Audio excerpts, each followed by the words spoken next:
I began last week with talk of imagination and the relation between the release of imagination and the pursuit of identity. I was trying to call attention to the breakthroughs that occur, to the upsurges of the unexpected we may experience at certain moments of engagement with works of art. Most of us can summon up such moments. They may be associated with a scene in a play, like Twelfth Night maybe, or Death of a Salesman, or A Doll's House, with a movement in a string quartet, with some lines in a poem, A Wild Surmise, or they said you have a blue guitar, you do not play things as they are, or with the startling images of an Irish town, as in Angela's Ashes, if not Portrait of the Artist as a Young Man. We experience a sense of surprise, oftentimes, an acute sense that things may look otherwise, feel otherwise, be otherwise than we have assumed. And suddenly the world seems new, with possibilities still to be explored. It seems obvious to me that shocks of awareness of that sort can be of great significance for learning in a world so characterized by routines, by a kind of drab everydayness. I quoted Mary Warnock saying that the greatest obstacle to the kind of education we seek is boredom. Boredom comes, she says, when people feel they have come to the end of what is worth having. Numbers of you have commented on the empty eyes of some of the children in your schools. And I think we know what Mary Warnock means. I believe that too many people, including young people in many of our schools, resemble the citizens Albert Camus described in the play. The truth is that everyone is bored and devotes himself to cultivating habits. And then Camus went on to say that these habits were not peculiar to the town of Oran.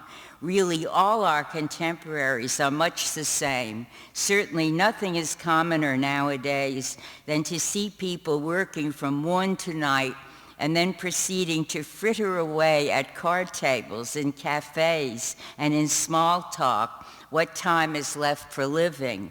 Before thrusting this aside as a moral judgment against card playing, I think we're each bound to ask ourselves what he meant, and more important, what we mean by living. In any case, he followed this by saying there do still exist towns and countries where people have now and then an inkling of something different. That inkling is what I want to talk about. I want to suggest that works of art have a potential for evoking an intimation of a better order of things. I mean, of course, a consciousness of possibility. You all know, however, that works of art do not spontaneously give rise to such a potential, that it only exists as a potential if there is a consciousness ready to respond to it. What we do here, by means of what we call aesthetic education, is to empower persons alone or in a community to know enough to notice what is there to be noticed when participating imaginatively in crap/tape, let us say. The same applies to the dances of the urban bushwomen or the odd shifts and rearrangements in Cunningham's Scramble. It is not a matter of watching from a distance. Once caught up in the life of our workshops, we learn what active perceptual participation means as we learn more about the substance of the art form and the dimensions of the experienced world, engaging along with others, attending to the qualities of the work at hand, the unsteady, uneven rhythms of Krapp's restless pacing, the sensuality, the whisper of the magical in the storyteller, the shades and nuances of bebop in the monk pieces, exploring for ourselves sound and movement, color against color, voice against voice, we may well find ourselves transformed. And then we have to ask in our reflective phase, how did it happen?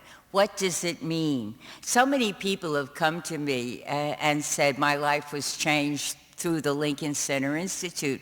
And I'm happy to hear it, and I wonder what it means, and I wonder if they know what it means. What was there in that, how did it happen? What was there about that combination of tones that pushed back the ordinary horizons of sound? What choices did Beckett make when it came to placing the memory of the Baltic and its pines and dunes so soon after his taking note of the 17 sails of his book? What does Cunningham mean when he says, I think of dance as a constant transformation of life itself? Can we say that about our projects, our searches for ourselves? What does it mean to say that a dance or a piece of music or a short story only becomes a work of art when it becomes an object of our experience? And when it does, how does it radiate through our transactions with the world? For John Dewey, the task of those who choose to write about the arts is to restore continuity between the refined and intensified forms of experience that are works of art and the everyday events, doings, and sufferings that are universally recognized to constitute experience. In many respects, that's what we're trying to do here. We know that the capacity for responding, for instance, to metaphor, has to be cultivated, just as does the capacity to respond to an as-if, to a created and alternative reality. A metaphor may, in Virginia Woolf's terms, bring the severed parts together. It is what it does, says one writer. He goes on, the meaning of metaphorical discourse is nothing other than the practical transformation it brings in the listening and speaking subject, the orientation it communicates to understanding. It provokes a change in the way we see things. It brings about a transformation. In my workshop, we've been studying Virginia Woolf's To the Lighthouse and the bringing unlike things together through the metaphors of window and lighthouse reoriented much of our thinking about addressing the world. The window, some of you may recall, summons up a wealth of meanings associated with domesticity, family, care and connection, flickering perceptions of order and disorder and death, too complex to fit into a rational category. It exists in tension with the lighthouse, a principle of order, of direction, a shape of stern resolution standing there to be achieved. To view them as feminine and masculine symbols is to drain them of the significance within and outside the book, a significance due to the almost endless possibilities that many-sided search for order, for harmony opens in our consciousness. Without metaphor, it would be difficult to explain the transformations brought about by imagination. For it is through imagination, writes G.B. Madison, the realm of pure possibility, that we freely make ourselves to be who or what we are, that we creatively and imaginatively become who we are, while in the process preserving the freedom and possibility to be yet otherwise than what we have become and merely are. I'd probably stress more than he does the idea of the self in process, but the notion of a realm of possibility with relevance for all those we teach and whom we hope to liberate someday connects for me with what we do here at the Institute. And it makes me want to reimagine the purposes of education here and in the schools around, to invent situations in which young people are enabled freely to make of themselves, to be who or what they are, that they could become creatively what they are. And that means in part an infusion of their teaching learning situations with opportunities to engage continually, yes, and knowledgeably with works of art. I remember Dewey writing that personal responses involving imagination can lead to real understanding even of what are called facts. And then he said, the engagement of the imagination is the only thing that makes any activity more than mechanical. It was a matter of recognizing the role of imaginative vision, a capacity we believe can be released and nurtured through active learning in the several arts. It is always important, I think, to keep in mind the importance of attending and the recognition that the more we know, the more we see and hear and notice and even feel. I want to speak for a minute about opening spaces in our classrooms, more and more spaces where people can appear as who they are and not what they are, spaces for action on the part of all involved. Hannah Arendt made very clear that action, in contrast to behavior, means taking an initiative, embarking on a beginning, setting something in motion. It is, she said, in the nature of beginning that something new is started, which cannot be expected from whatever may have happened before. This character of startling unexpectedness is inherent in all beginning. I'm eager to say and say again how much this has to do with aesthetic discoveries and experiences some of us are living through, and the effect it can have on the spaces we open, how much it has to do with encouraging a sense of agency on the part of teachers and learners both. Concerned as I am with going beyond the schoolroom space into the larger spaces where we look for communities in the making, for, in other words, democracy, I want to say a word about the meanings of what we are doing for the larger community. I find pointers in the work, among others, of the poet Adrienne Rich, very much troubled, as so many of us are or ought to be, by the carelessness and the desperation in our society. She spoke of the different kinds of dread being suffered by different people.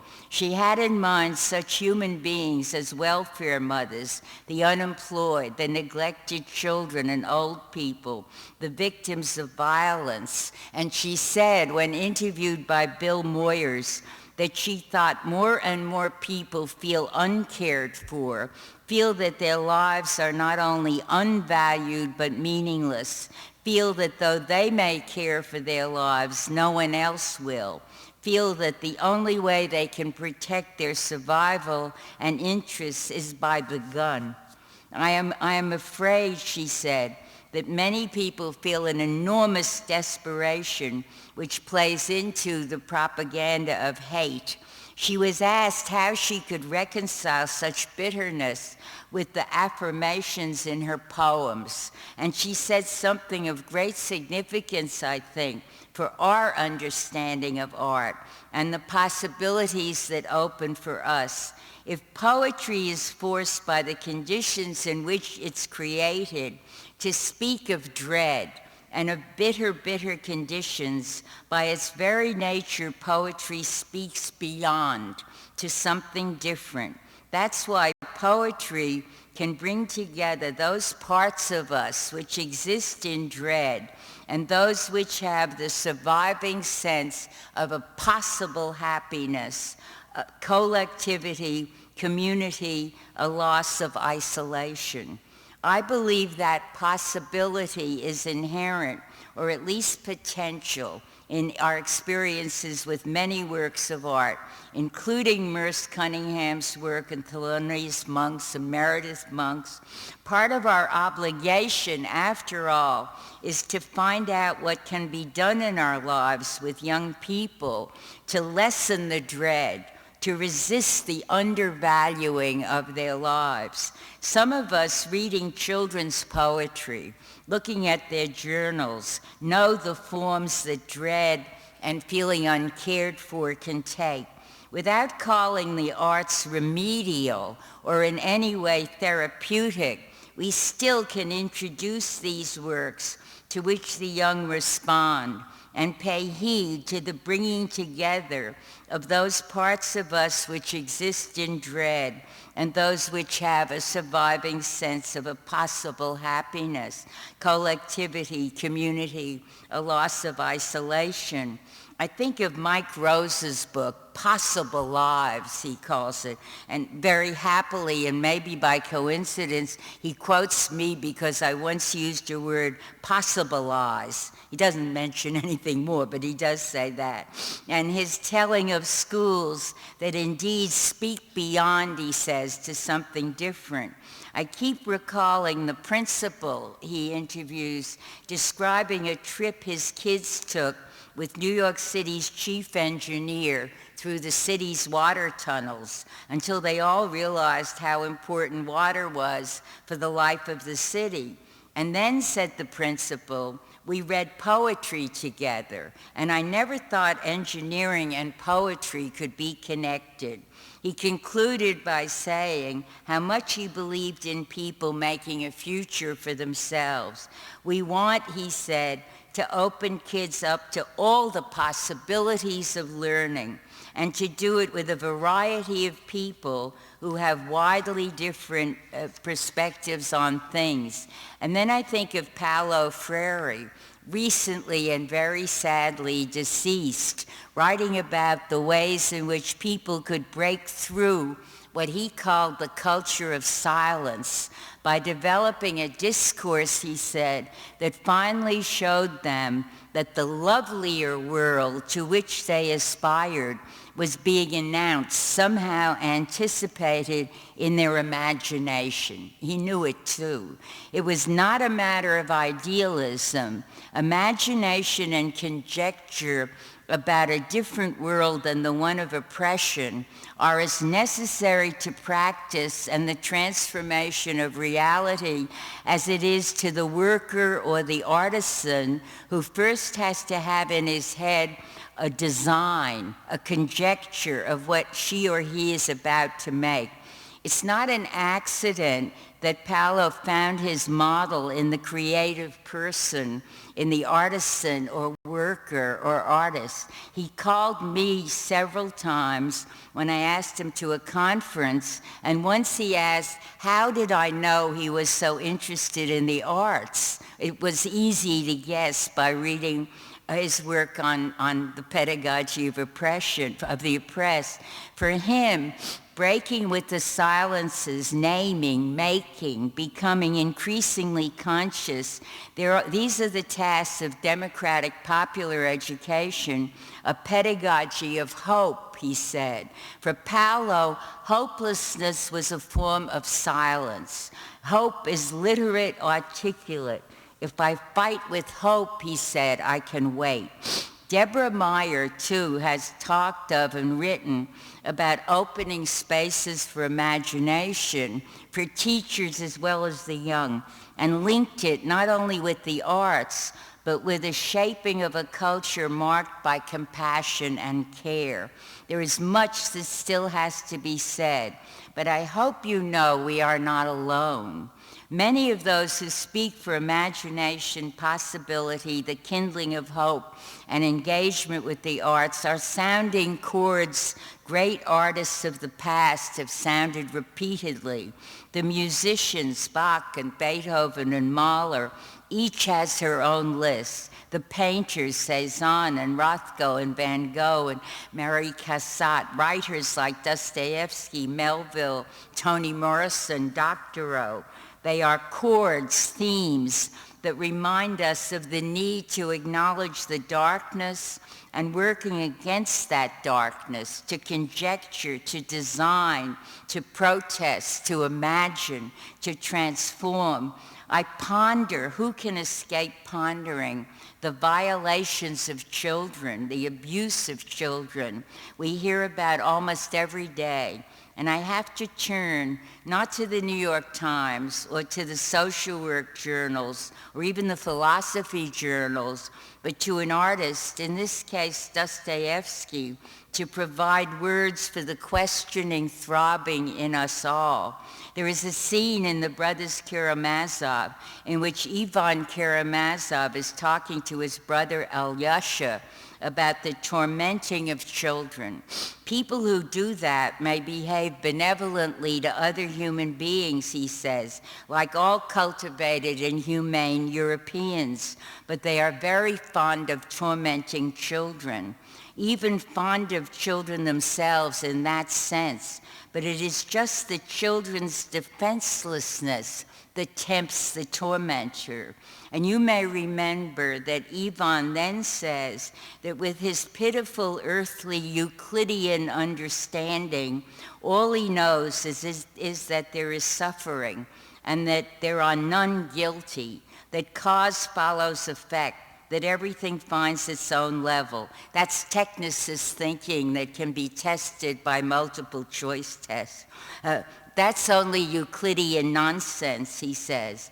I know that, and I can't consent to live by it.